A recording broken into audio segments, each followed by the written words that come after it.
March 2024, John F. Kennedy Airport, New York. A young man steps off a plane, casually dressed in a white polo t-shirt and black rimmed glasses.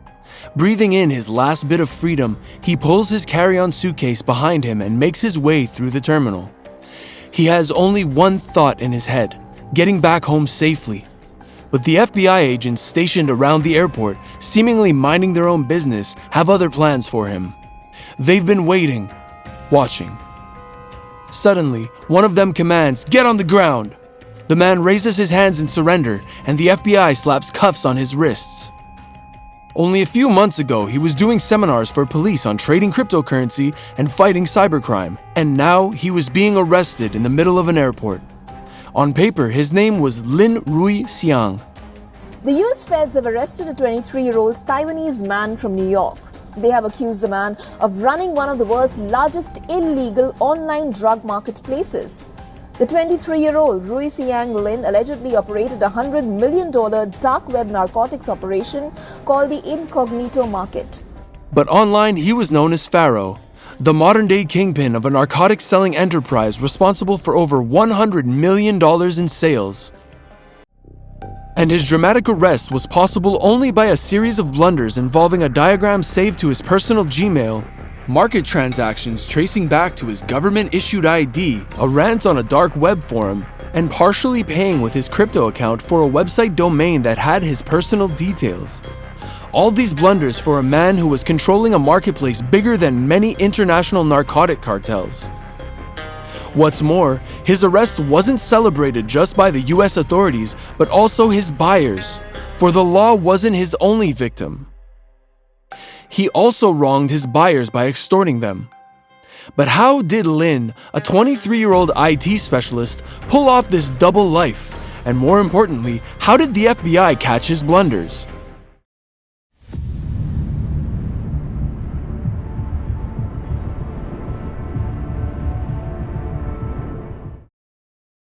To understand how Lin Rui-siang built his dark web empire, in fact a thriving narcotic e-commerce platform, we have to go back to where it all began. Born and raised in Taiwan, Lin had all the makings of a successful young professional. Tech-savvy, intelligent, and fluent in English, he pursued a career in IT. His LinkedIn profile painted a picture of a rising star in cybersecurity. He worked as an intern at Cathay Financial Holdings, a major banking institution in Taiwan. Later, he took on a role as an IT specialist at the Taiwanese embassy in St. Lucia, a small island in the Caribbean. By 2024, he was leading training sessions for police officers, teaching them how to track cybercriminals and trace cryptocurrency transactions. While working his day job, Lin had a second identity, one that very few knew about. His online persona was quite astonishing, as he wasn't catching cybercriminals on digital space, but was leading them. At just 19 years old, he had already sketched out a blueprint for a dark web narcotic empire. He launched the Incognito Market in October 2020, which turned out to be a popular crypto black market with some of the dark web's better safety and security features designed to make buyers and sellers feel safe.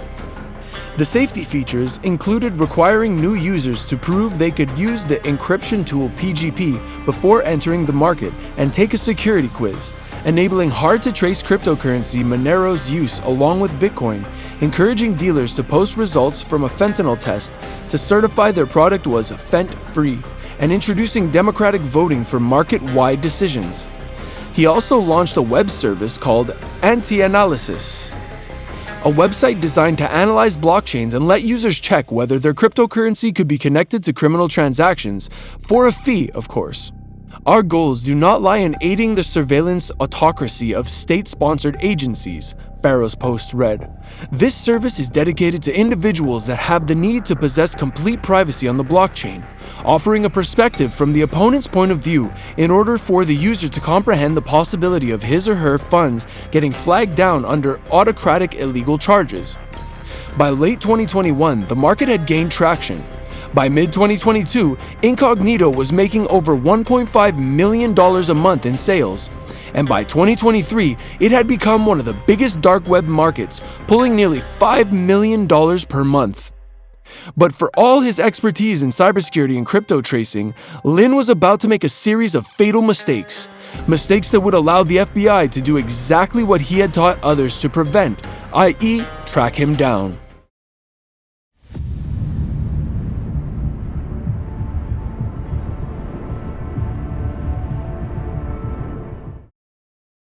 In March 2020, Lin made a critical mistake. He emailed himself a hand-drawn diagram detailing how an illegal marketplace should work. A rookie mistake. But Lin may not be expecting that the FBI would identify him as the man behind Pharaoh in the first place. After all, he attempted to cover all his tracks, which eventually created a sense of complacency. Nevertheless, in 2022, the FBI successfully dismantled Hydra, a major dark web marketplace. By that time, investigators had in place an elaborate scheme to trace cryptocurrencies, an arsenal of hacking capacities, and a hands-on approach, but nothing helped them more than Lin's series of missteps, which I'll be coming to later. The FBI began its investigation into incognito after taking down Hydra. Mark Rubens, the officer in charge of the task force, ordered 5 grams of narcotics from the website. He received the package exactly as ordered, which meant the market was genuine, and hence a legitimate FBI target. By this time, they didn't have much to begin with, except for Pharaoh's account on Dread, a popular dark web forum, and the Bitcoin address used for the purchase. But fate was favoring them, as these generic bits of information turned out to be the jackpot for them. In May 2022, he complained on Dread about one of the swapping services he used to launder his crypto. While doing so, he shared the exact time and BTC amount sent to the service. With the FBI monitoring his account actively, this information didn't go unnoticed, leading them to trace the transaction's address, which the FBI called Admin Wallet 1, the wallet receiving profits from Magneto's main bank wallet. Now comes another gigantic mistake. As the investigators looked into Admin Wallet 1, they found one of the addresses used to pay for 4 domains on Namecheap, 3 for dark web markets promotion, and the 4th for a personal website with details about the owner. Interestingly, Lin paid for it using both his KY Seed crypto exchange account and Admin Wallet 1, linking the crypto exchange account with the person in charge of Admin Wallet 1. The FBI could now link Pharaoh with a 23-year-old Taiwanese named Lin Rui-siang. His attempt to stay untraced by swapping Bitcoin with Monero was now futile, all because of his own blunder. Nevertheless, the investigators also got their hands on the Namecheap account, which was registered under Lin's name as well.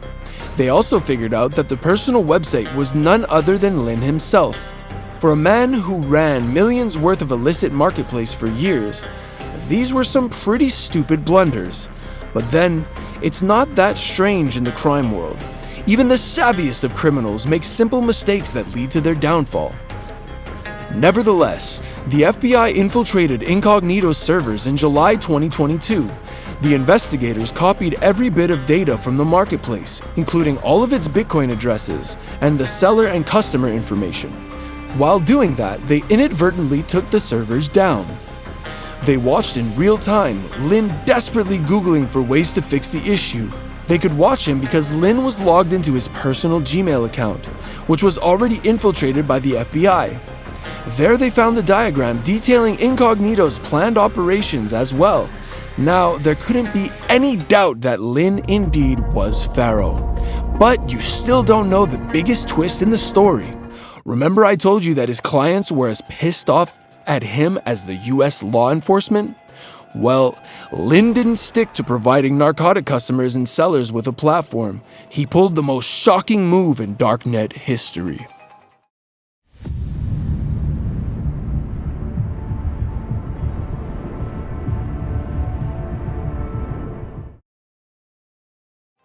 By early 2024, Incognito Market was at its peak. Tens of thousands of users, millions in sales, absolute dominance on the dark web. Then, in March 2024, Incognito Market vanished without any warning. For dark web users, this wasn't unusual. Many marketplaces eventually pull an exit scam, where admins suddenly shut down the site and steal all the users' funds. The users were unable to withdraw millions of dollars worth of funds from the platform. But this wasn't just an ordinary exit scam. A few days later, Incognito Market came back online with a new message on its homepage. Expecting to hear the last of us yet? We got one final little nasty surprise for y'all. Then there was a ransom note. Lin, or rather Pharaoh, revealed that the platform wasn't encrypted at all, which means he had all their transaction histories and shipping details, and now he was threatening to expose them all. The message laid out in terms: we have accumulated a list of private messages, transaction info, and order details over the years. You'll be surprised at the number of people that relied on our auto-encrypt functionality. And by the way, your messages and transaction IDs were never actually deleted after the expiry. Surprise, surprise. The post further read, we'll be publishing the entire dump of 557,000 orders and 862,000 crypto transaction IDs at the end of May. Whether or not you and your customers' info is on that list is totally up to you. And yes, this is an extortion. Users had until the end of May to pay a whitelisting fee ranging from $100 to $20,000 to remove their names from the leaked records. The extortion message includes a payment status page that lists the darknet market's top vendors by their handles, saying at the top that you can see which vendors care about their customers below. The names in green supposedly correspond to users who have already opted to pay. There are many examples of similar darknet market exit scams. In fact, according to experts, all the darknet markets eventually become exit scams in the end. The only uncertainty is whether law enforcement can shut down the market and arrest its operators before the exit scam takes place.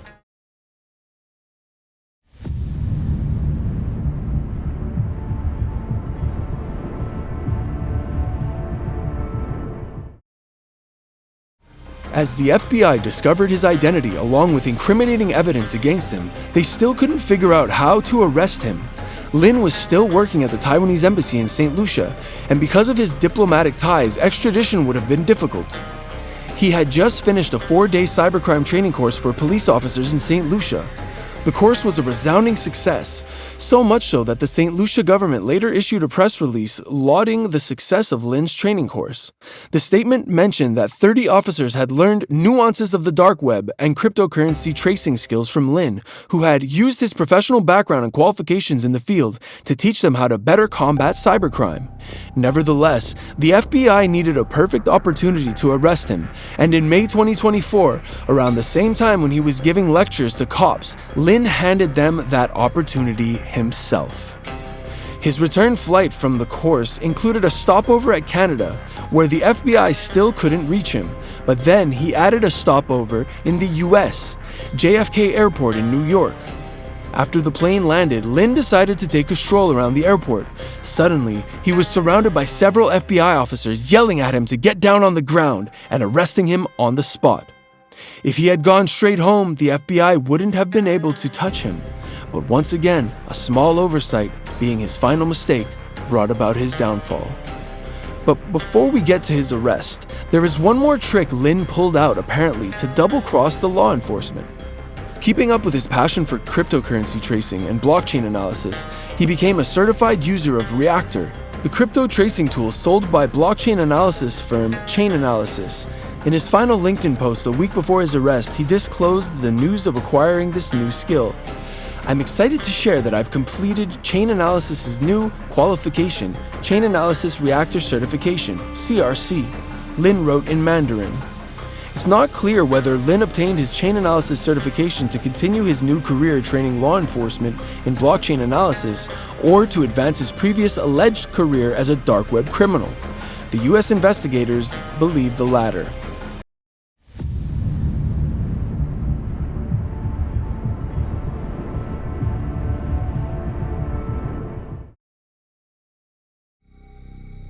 After 4 years of running one of the world's largest dark web narcotics markets, Lin Rui-siang was now just another prisoner in a US federal detention center.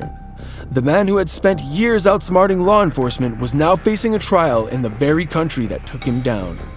The charges against him included engaging in a continuing criminal enterprise, also known as the Kingpin Statute. This charge alone carried a mandatory life sentence. Narcotics conspiracy, minimum 10 years in prison. Money laundering, maximum 20 years in prison. Conspiracy to sell adulterated and misbranded medication, maximum 5 years in prison. If convicted on all counts, Lin would never walk free again. The case was airtight. Lin had no other option but to sign a plea deal. On December 16, 2024, standing before U.S. District Judge Colleen McMahon, Lin Rui-siang pleaded guilty. Acting U.S. Attorney Edward Y. Kim summed it up best. While Lin profited millions from a sophisticated scheme, the community suffered. His incognito market exacerbated the opioid and fentanyl crisis and put the public in danger. Lin now faces a lengthy term in prison. At the mere age of 23, he was a potential life sentence. The odds of him securing a good bargain are also slim, and evidence is incriminating against him, and he doesn't have any valuable information for the FBI. However, since he pled guilty, he might be able to avoid a life sentence, but he will surely be slapped with a lengthy sentence. His sentencing is scheduled for March 27, 2025. Most criminals get caught because they slip up. Lin's one of those criminals whose blunders ironically led to the same outcomes that he had worked hard to prevent. Now, he faces decades in prison. The 23-year-old cybercrime expert who once stood behind a podium teaching police about crypto tracking will now spend his best years locked away in a cell.